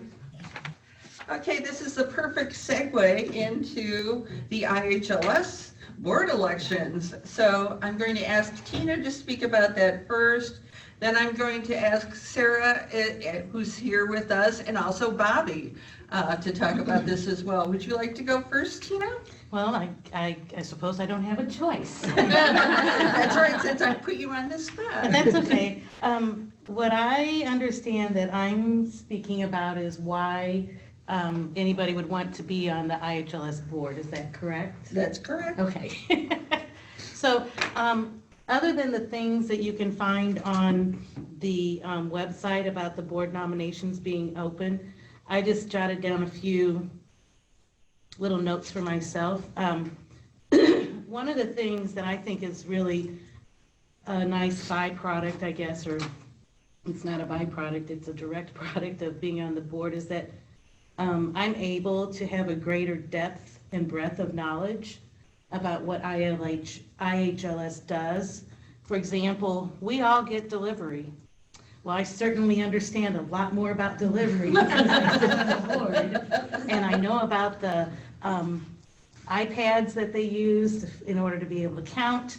I understand recently from a presentation that was made from the LASA group at SIUE about the way that IHLS has divided up the routes is actually a very good way. Yes. And we have, empirical knowledge about that. And then they have other options that IHLS will be considering. And as a board member, I'm involved in that. I have a better understanding of the constraints, challenges, and opportunities that IHLS has because I sit on the board and I can't hear it firsthand. I understand that, IHLS really is driven by the administrative code and what they are required to report to the state library and when those reports are required. But I'm also able to bring to the board member perspectives. And so I think that that's an important part that, so one of the things I wrote down that if you're on the board while I am, which will be a little while longer, not a whole lot longer, but a couple years maybe still, then you'll get to listen to all the questions that I ask. Because I do ask a lot of questions. I like to understand what's going on and I like clarification. So, that I can actually help in that manner as well. I get to know folks that I might not otherwise know because I don't have a lot of interaction with the special libraries or the school libraries or the academic libraries. And I get to know those folks and I get to understand their perspectives as well and what's their issues that they're dealing with as well. Sometimes we get opportunities to attend conferences as IHLS board members, which if you don't otherwise get that opportunity through your library, it's a nice perk in a way that you could go as a representative of IHLS. Another thing, excuse me, that I think is kind of important is that I'm able, as an IHLS board member, to bring the system perspective to other organizations. And an example of that is that I've recently been attending what's called Triad, which is in Madison County. It's with the Sheriff's Office, and they provide services for seniors. And because I've been attending those meetings, I actually bring up the fact that they have, over 400 libraries in Southern Illinois that they could disseminate information through. And so being able to represent in a soft manner the system to other organizations as well. And I've also been involved with the Madison County Census Roundtable, and Shandy was there the other day, so that was really nice to see. Some of our libraries were represented there, and the system was represented there as well. And it's also, being on the board, it's another way to be involved in your community because we're all stakeholders in the system. And if we aren't involved and having our voice heard and being able to also support the system at the state level, with our legislators, we have our legislative breakfast coming up on Friday, and being able to say the importance of the system to others. And I have to say that, I talk about the system just to regular people on the street. And I tell them, I tell them about the system, but I certainly do tell them that, whenever materials arrive for you, the system is who makes that magic happen. And because it seems so easy and flawless to people on the street, they don't need to know all that goes into it, but it is nice for them to know that there's a lot that goes into it and it comes from the system. And I also support letting people know that the system is who is administering our automation, and it's who we get a lot of discounts through. So to me, being on the board, although, you know, I might know some of this stuff otherwise just as a member, I think that I know it and understand it at a greater depth and breadth than I would otherwise. And I just think it's a good thing to, you know, make sure that we have our systems. It sure would not be fun not to, so. Thank you. That was basically what I was gonna say. Thank you for your service on the board. It's really important. I think what you said is that, you know, you guys are really what makes up the system. You're the reason we're here, is the members. And so I think that you've made a really good case for reciprocating that and helping us guide us and hear what you need. Sara, are you there? Looks like Sara may have stepped away for a minute. She's a little shy and elusive sometimes. Bobbi, would you like to talk about the process that people can go through? It's like right now, we're looking to our public libraries to suggest their trustees for our board, because we have some, like 2 seats open for this. Yes, we, two public library. Okay, Yes. so if you could talk about the process, that would be great, Bobbi. Thank you. Sure. So when you go to your board, you can give them all of the things that Tina just said as benefits for the library if they were on the IHLS board. And you just go to the IHLS website. It's right there on the homepage. I'm looking at it now, which is why I'm looking sideways. And it lists all the benefits of joining the board, and it has the eligibility requirement and also the board nomination form where the trustee would list some things about themselves. The nomination committee is meeting next on February 12th to review all of the nominations to make sure everyone is eligible. And I did want to mention, I had a trustee reach out to me concerned because her director wanted her to run for the board, but she said, this is my first year on a library board. I came from hospital administration. I don't know anything about libraries, really. I'm just learning. I don't think I'm qualified. My response to her is she's absolutely qualified if she has a passion for libraries. And I gave her the example of my business manager, who's basically my assistant director, came from 4-H, knew nothing about libraries when she came in, and she's been incredibly valuable because she has new, fresh perspective. She has new ideas. And so having that outsider perspective is valuable. So don't let your trustees say, I'm not qualified. Chances are they absolutely are qualified. And are there any questions about the nomination process? Okay. And I also want to mention, we do have 1 academic library seat open, 1 school library seat open, and 1 special library seat open, as well as the 2 public library trustees. So talk to your other fellow librarians and encourage people to run for these positions. Talk to that school librarian, you know, lean on them, say we can use their participation. Yes. And I love your response, Bobbi. If you have a passion for libraries, you're qualified. Absolutely. So that's wonderful.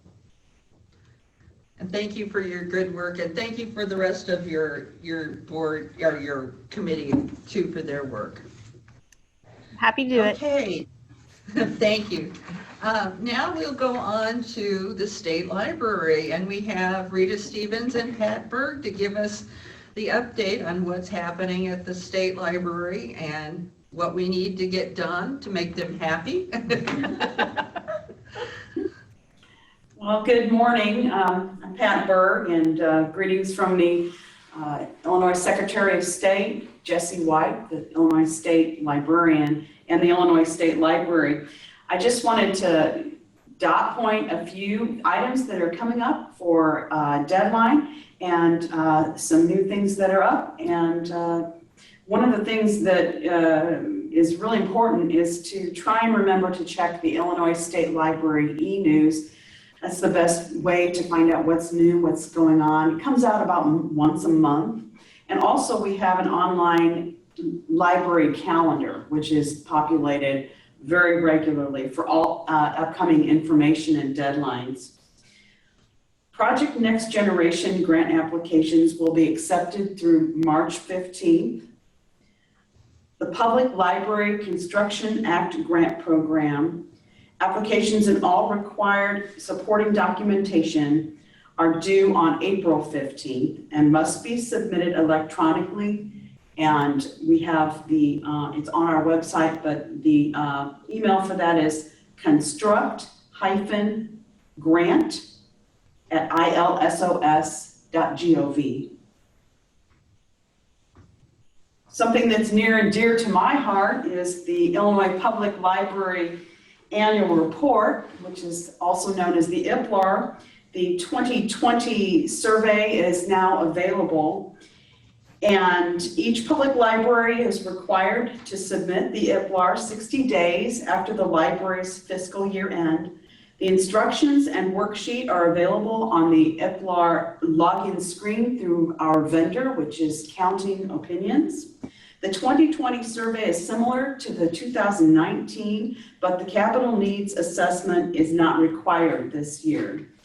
When completing the 2020 Illinois Public Library Annual Report for your library, please remember to refer to the charts available for Section 17, Counting Electronic Items, and Section 18, Reporting Electronic Item Usage. And in Section 21, Counting Wi-Fi Sessions and Website Visits. I just would like to say that it is really important that each library makes the best attempt to answer all of the questions on the survey with an actual number rather than saying not applicable or unknown, because it's really a great way, the only way for us to find out and for actually you to find out in comparing other libraries in the state and also nationally about how great your library is doing, and particularly with the electronic resources such as electronic materials plus the Wi-Fi sessions and website visits. It's a good gauge as to see how much more libraries are doing with services such as those rather than, and in addition to, the traditional ebook and physical book checkout and other materials plus library programming. So it's really important to capture that data. And I know that the Public Library Survey is very interested in getting this information. They're working with all of the states to make sure that we populate the data as well as possible. Speaking of the Public Library Survey, it is run by the Institute of Museum and Library Services, and that PLS Search and Compare tool is now available. Each year, the Public Library Annual Report data for Illinois is imported into the Public Library Survey, the PLS, and it is part of the Institute of the IHLS. The 17-18 data is now available through this tool. And it really gives the ability to compile trend and comparison analyses of other libraries in Illinois and other states. Statistics include library visits, circulation, size of collections, public services hours, staffing, electronic resources, operating revenue and expenditures, and number of service outlets.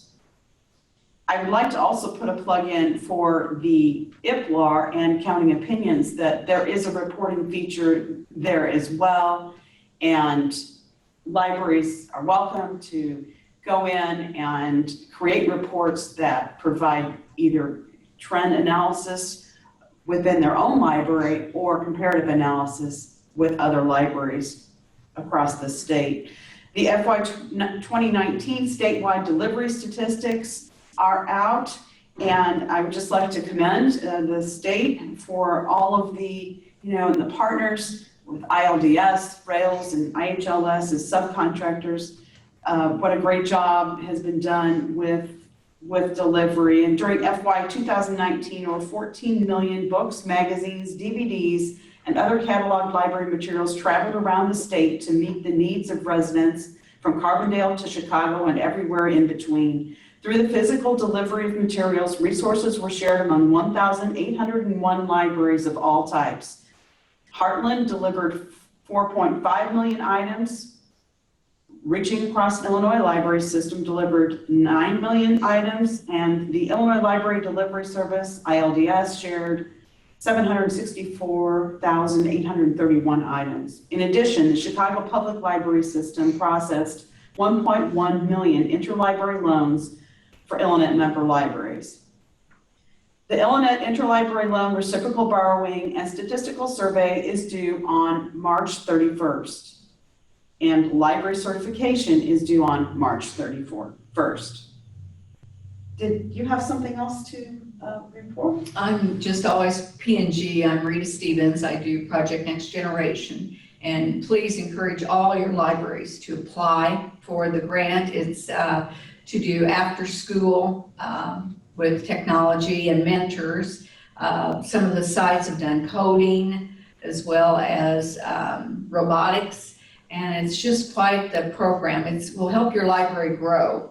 And please call. I can be reached at 217-782-5506. Call the main line. Any of us, will help you, refer you to me if you have a question. And of course, I'd love to have a lot of applications come in, and it is a competitive grant. So we do have a group of reviewers that will review your grant. But please, you're more than welcome to apply for the grant, and it does end March 15th. So please apply. Thank you, Pat. Thank you, Rita. Well, I think that concludes our report. If anybody has any questions, we'd be happy to entertain them.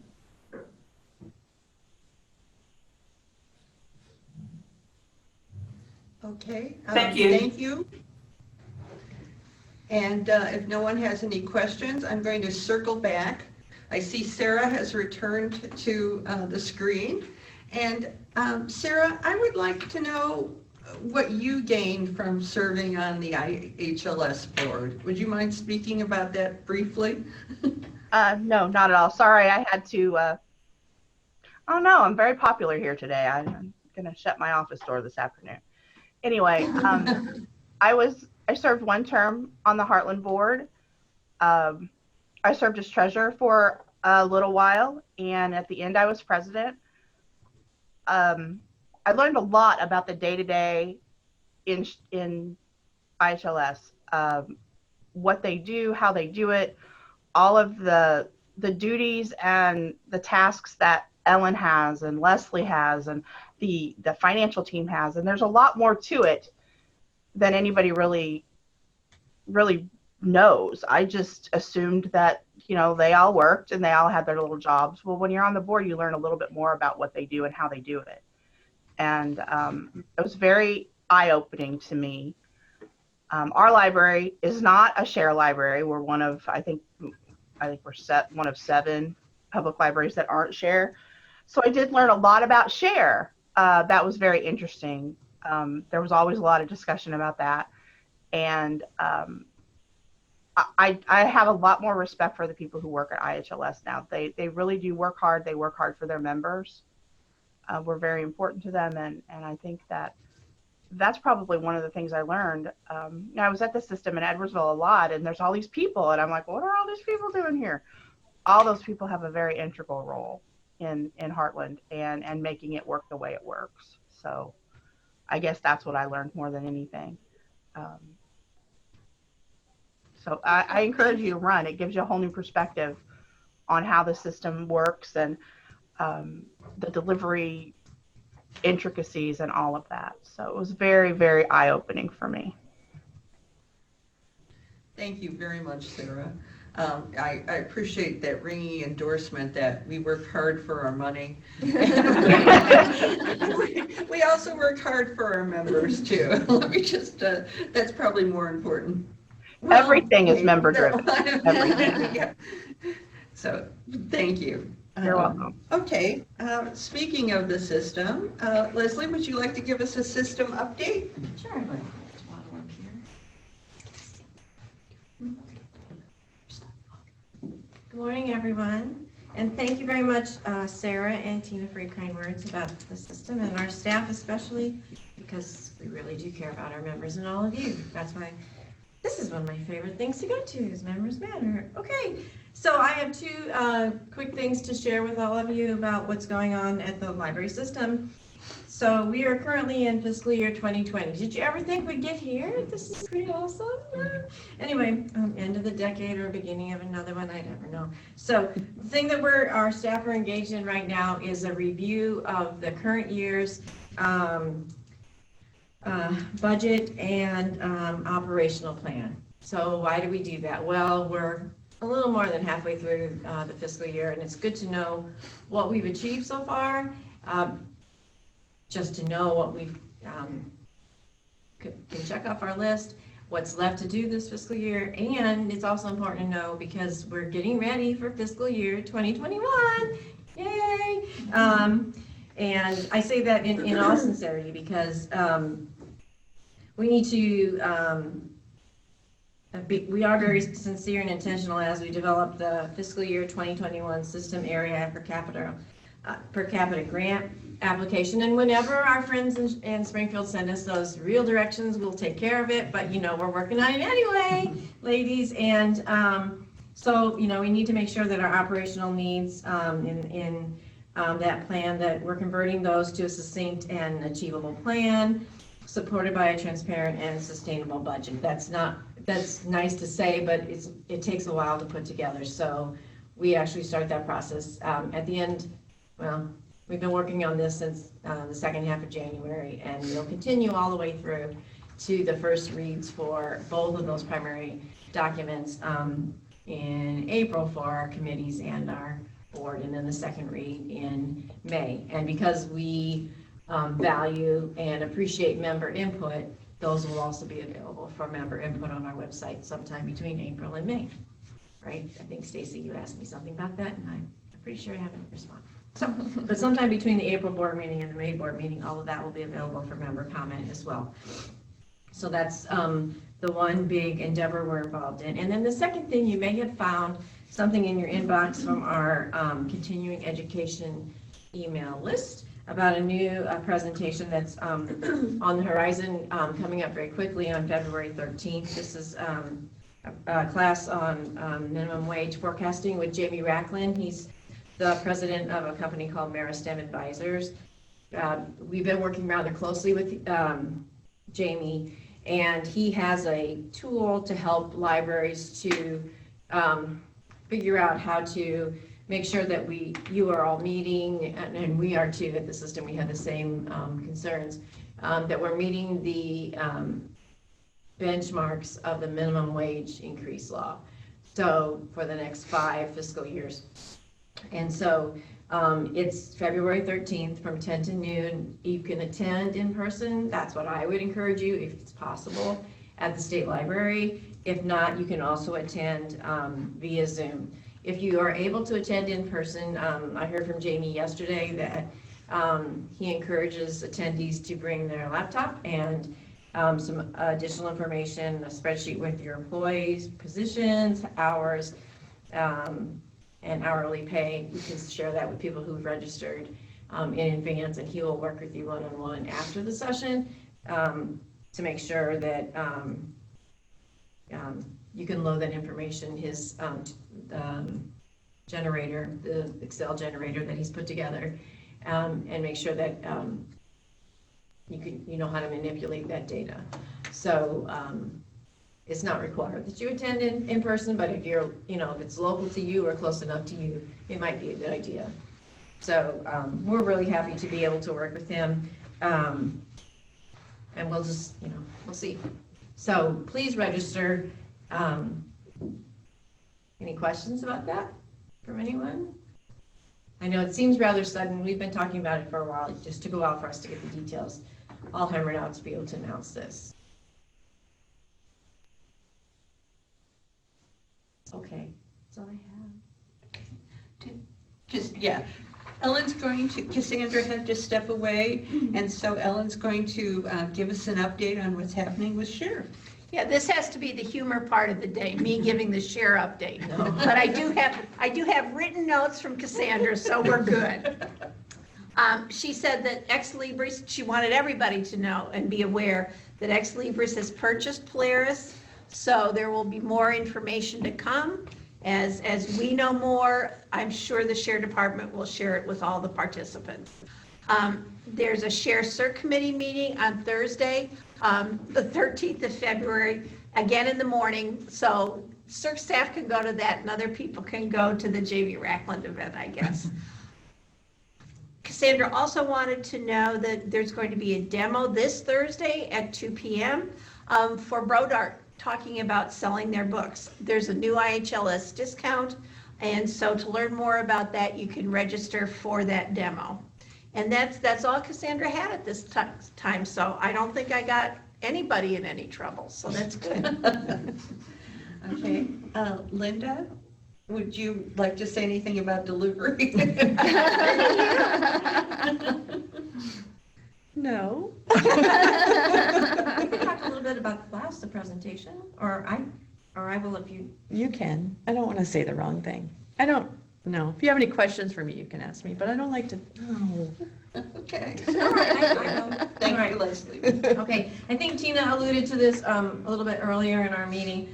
LASA is the Laboratory of Applied Spatial Analysis. They are a GIS, or Geographic Information Services, or systems group at Southern Illinois University, Edwardsville.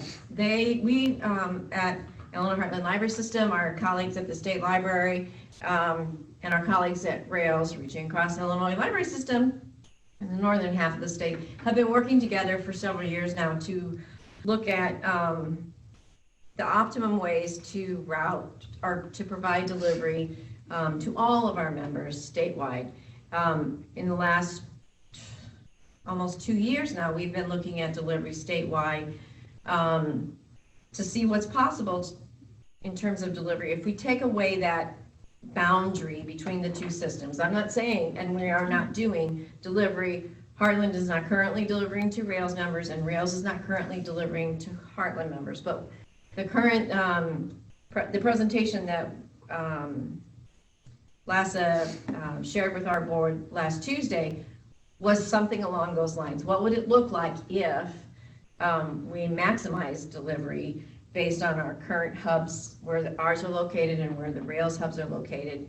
And we did just that. If you took advantage of where you're located and said, okay, we're ignoring that artificial boundary between the north and the south, and we based it on where we're located and the site, how many,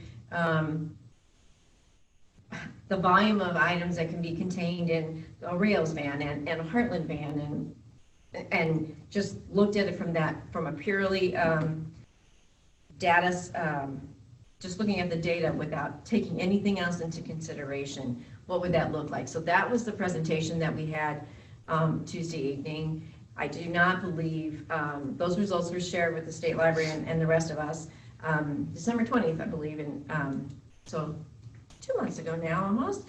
There has not been a decision that's made because really that's changed anything, because the crux of the matter is what we're doing now.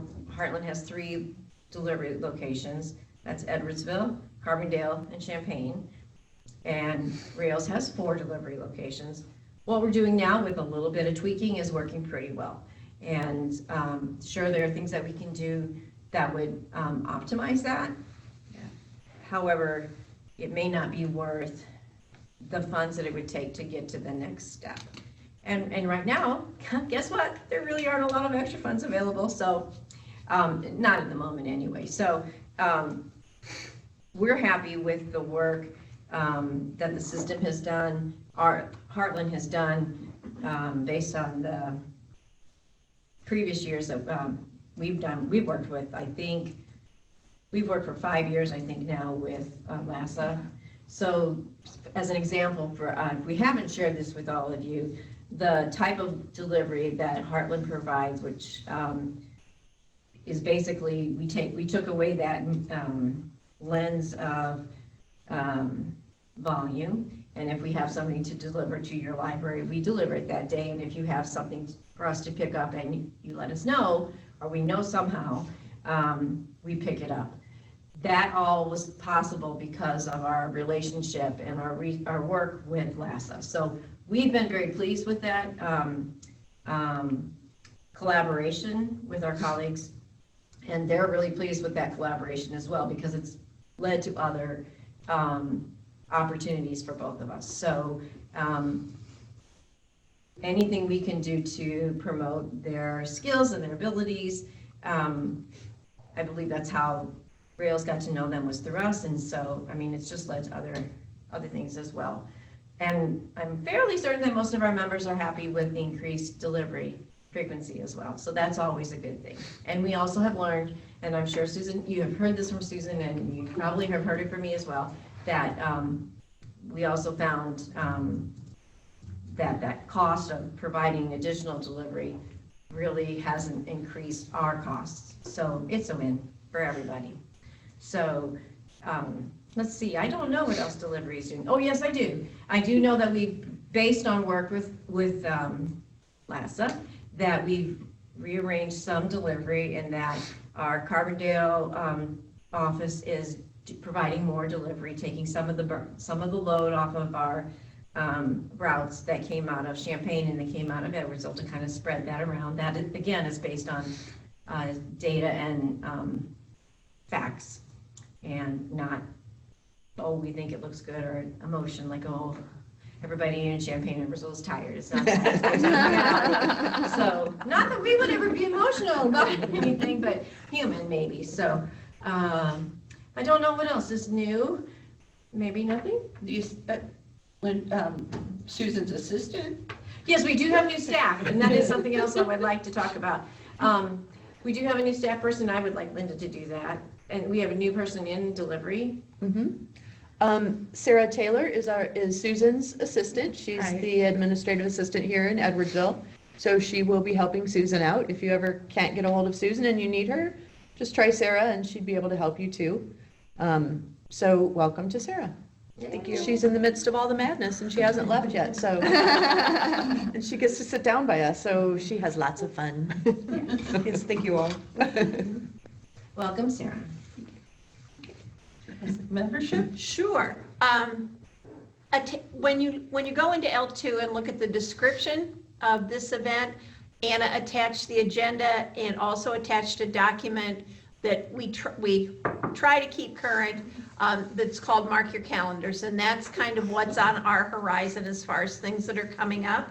So I want to point out a couple of them. One is ILA's Trustee Forum that will be held at the Illinois State Library on Saturday, March 7th. This is an event that's near and dear to our hearts. One reason is because Anna has done a masterful job in trying to really promote trustee training.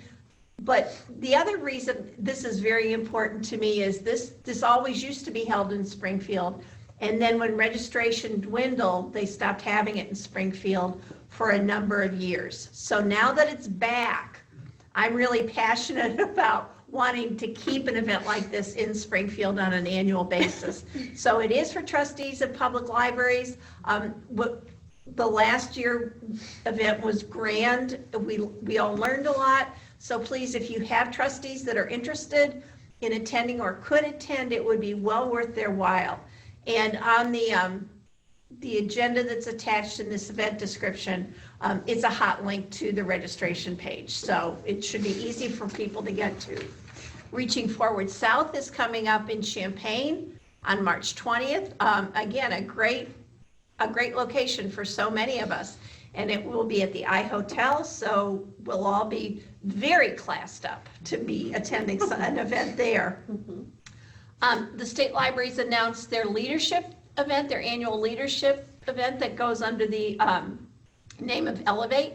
And this year it will be focused on EDI, equity, diversity, and inclusion. So a good opportunity for library staff members to start thinking about, we're all thinking about it, but to think about it in a very focused manner. Phil Lanzini is coming to the Case Halstead Library on the 15th of May for a library law Q&A day. So that's something to look forward to. And then Directors U will be held during the first week of June for new library directors. So those are some calendar events to think of. And again, go to that document that's on the event description in L2, because that'll have hot links that can take you to fuller descriptions of all those things.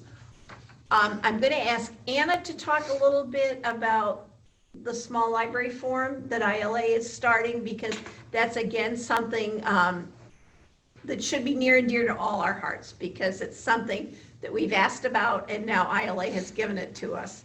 But I just want to close with something Pat mentioned. We are in the middle, not quite in the middle yet, but of the annual certification period and nagging public libraries to complete that and the interlibrary loan traffic survey. I think we're doing well. I think we're making good progress. So it's just a matter of Anna and I nagging people to death for the next 8 weeks, but we can do it. So, Anna, do you want to talk about the forum? I'd rather talk about nagging. My daughter says I'm masterful. I really think this is a great opportunity for us to get our voices heard.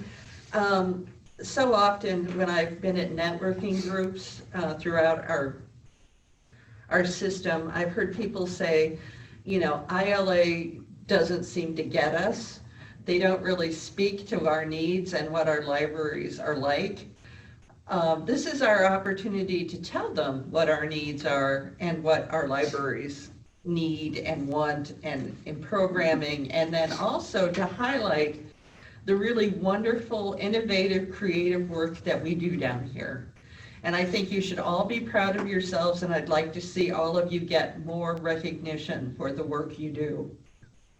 And I think this forum is a good way to do that. And I could see probably in the future, if we can make this really blossom and grow, I could see having a special track at ILA for small and rural libraries. So there is more information, and I know we have created a Google group where you can, you know, participate that way. Anyone can be a participant. You don't have to be an ILA member. If you want to be on the board of this forum, then you have to be an ILA personal member, but anyone can participate in the forum. So if you're interested, contact me. You can just send me your email address and I will add you to the Google group. And we're going to be probably looking at some of the groundwork for getting this forum started, like, you know, what our mission is, kind of definitions of what our goals are, that kind of stuff. So if you have any ideas, would like to participate, please let me know. And as I say, I will add you to that group. And I think that's all I have to say on that. Can I ask you a question, Anna? So will ILA share with you what IHLS members are members of ILA? I can ask for that, yeah. Because that'd be one way of reaching out. Yes, I know we have plans for doing a few things to reach out to people. And so I think that, you know, you'll probably be seeing more about this. And if you also have ideas of ways for us to reach out, please let us know. That's an excellent suggestion, Tina. I appreciate that. So yeah, just let me know if you're interested and I'll hook you up, because we really need the participants. We have some people from the northern part of the state, and it's like the northern rural part of the state, which is really a pretty big area. And it's interesting because they too feel like they're kind of left out and not heard. You know, and it's like 80% of the state is rural. So that's a lot of state that isn't really covered by some of those things that seem to be more focused for Chicago and the suburbs. So let's get our voices heard and really get what we need from our organization. So, okay. Does anyone out there have anything they'd like to share about what's happening in their library? And, well, actually, let me start right here with Jill. She's unprepared, but I would love to know if you have anything that's happening in your library that you'd like to share with us. Well, I think many of you might have already seen the article about the Community Resource Advisory Group that we started in December. So I think that we were a little bit frustrated with patrons who have so many unmet needs, and when you give someone a name of an organization and a phone number, it doesn't seem that anything happens after that point. So we're trying to get together a group of people in the community, like for example, we didn't have this already, but trying to get the YMCA to let us use one of their family restrooms for showers, working on transportation, laundry facilities, things like that. And we have a second-year graduate student, a social work intern from SIUE who just started a week ago. And she'll be at the library 15 hours a week through August. And that's a new thing for SIUE and obviously for us, but I mean, Diana at Carbondale was so helpful in sharing what she's learned and what they've done. So we're excited about that. I think those are some of the big things. That is big. Tell us about your mental health. Oh yeah, so last Friday we had a junior service club paid for our entire staff to have 8 hours of mental health first aid training. Oh. So Katie Robertson, who is an instructor at SIUE in the School of Business and also on the District 7 School Board, is certified in mental health first aid. And we had a great day. I mean, typically, you know, when you have staff development days, it's a long day, people are tired and you see them kind of drifting off. We had 8 hours of everyone being engaged.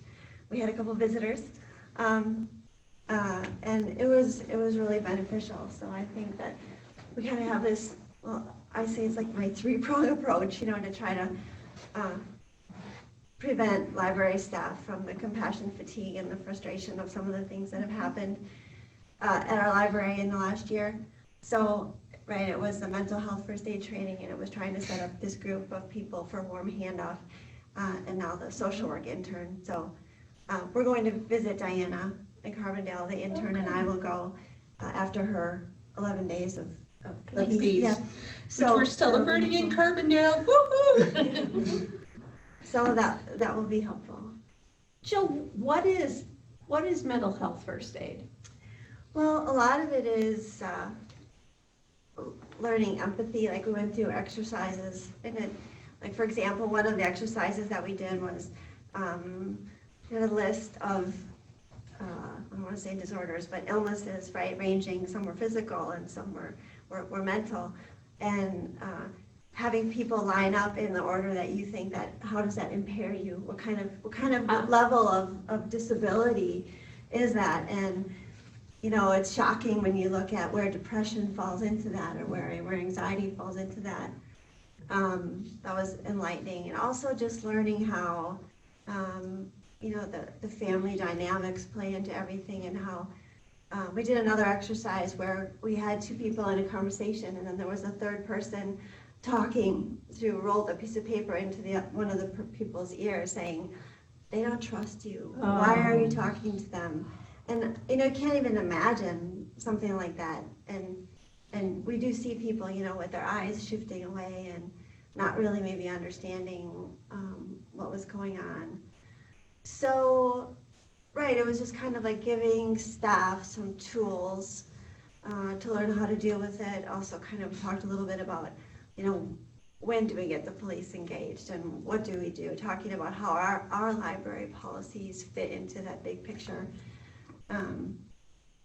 They also have, she's also trained for youth, which I think would be so excellent. I mean, talking about the stress and anxiety that we see in our middle schoolers and high schoolers, but we didn't get into any of that. It was really just the different ways it can impact adults. Sounds awesome. Yeah, and Junior Service Club paid for all of that with a grant, so it was really, really wonderful. Yeah. That's wonderful. So did you make that contact with the junior service organization through networking? How did you find them to have them fund this? Well, I knew of the organization, and we usually apply for something every year. Smaller things, maybe for the arcade room downstairs, toys.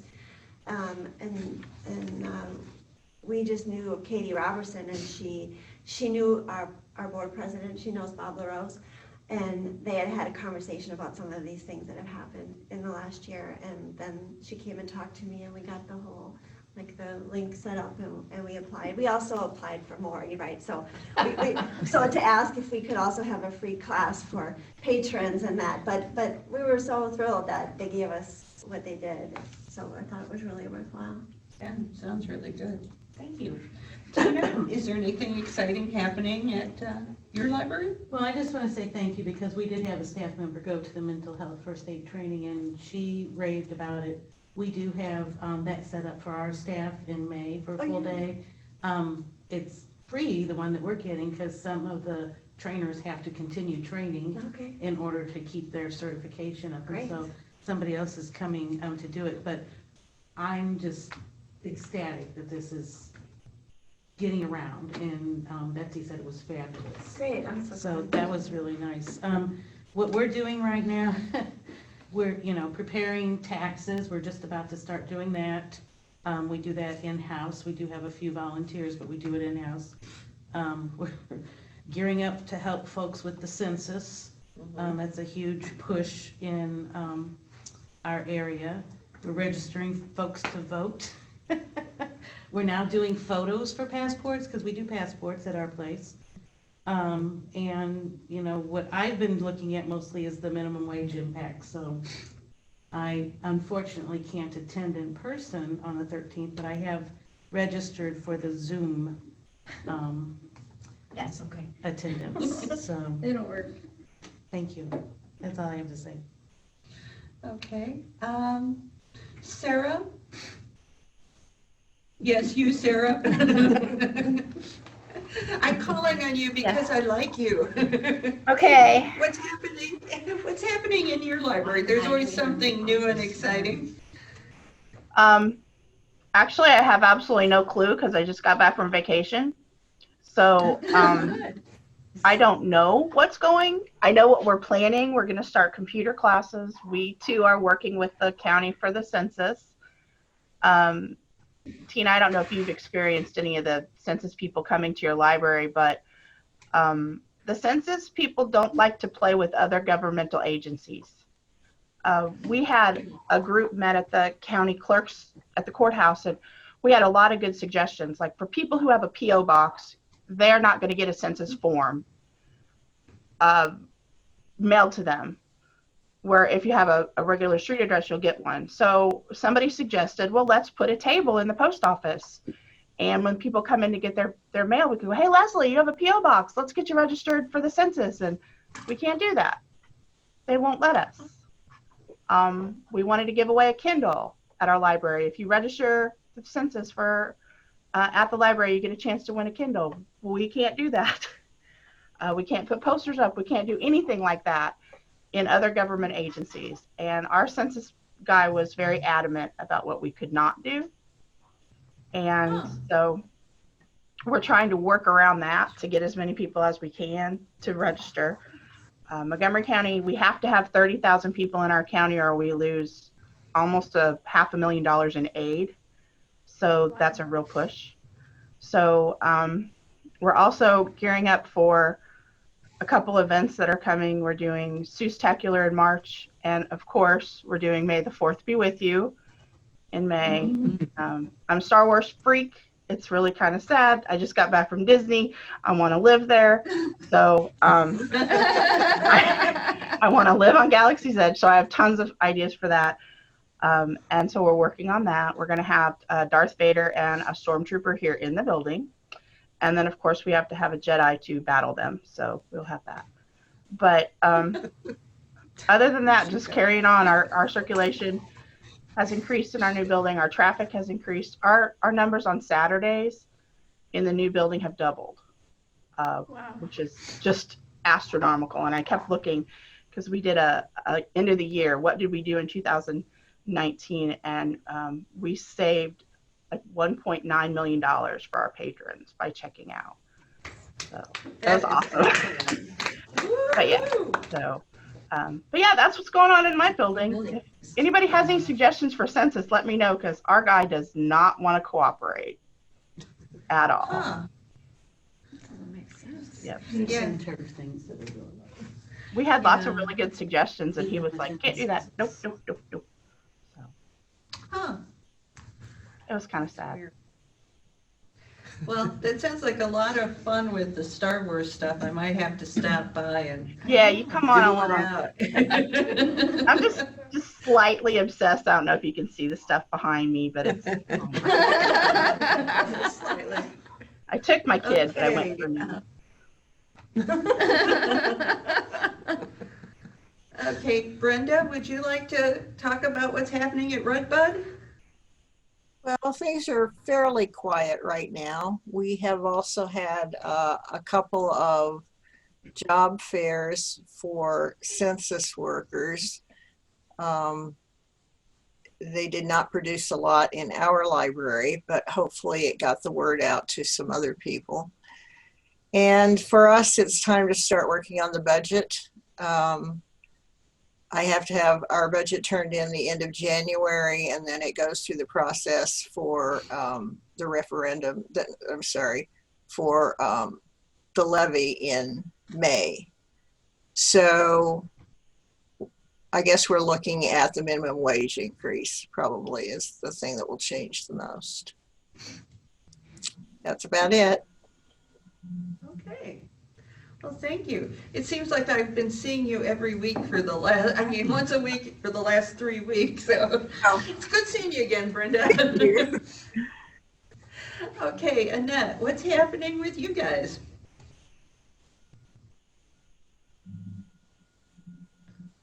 Hi there.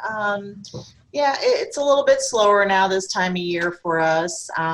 We're doing food for fines this month. We're going to start a puzzle exchange for a couple of months, just because we had a lot of people bringing some in, and we always have a table going in here at all times. But so we're starting that for a couple months. We did Take Your Child to the Library this past Saturday and had over 200 participants come. So that was a successful event for us. And also meeting tonight with a couple of board members about minimum wage. And we're going to touch on that a little bit and get our budget going with that and see what kind of impact that's going to have for us. And I think that's about it. Also working with the city with the census and that too. So that's about all I have for now. Okay, thank you. Julia, who else is with us? Well, we have Aaron Steinholtz, Johnny Halstead, Gina Dower, she's still here, Chris from Charleston. Okay. Is Ashley still with us? No? Okay, well, Aaron, would you like to say anything? Probably not. Okay, well, I think we're Aaron at our doesn't time. have a microphone. Oh, okay. Well, go ahead, Julia. She did say, oh wait, Susan Mullen is saying, no mic, they are hosting a display for the month of February honoring a hero, Dr. Andrew Wilton Springs. Heron City Library History Exhibit Area, open during regular library hours, Monday through Thursday, 10 a.m. to 7 p.m., Friday 10 to 6, and Saturday noon to 5. Visit us and read the highlights of this interesting man's life. Discover our local history. It's on our Facebook page if you want more info. Oh, great. I'll do that this weekend. Okay, anyone else? Okay, we are at our time. I want to thank everyone for joining us. I've enjoyed our time together. I hope you have too.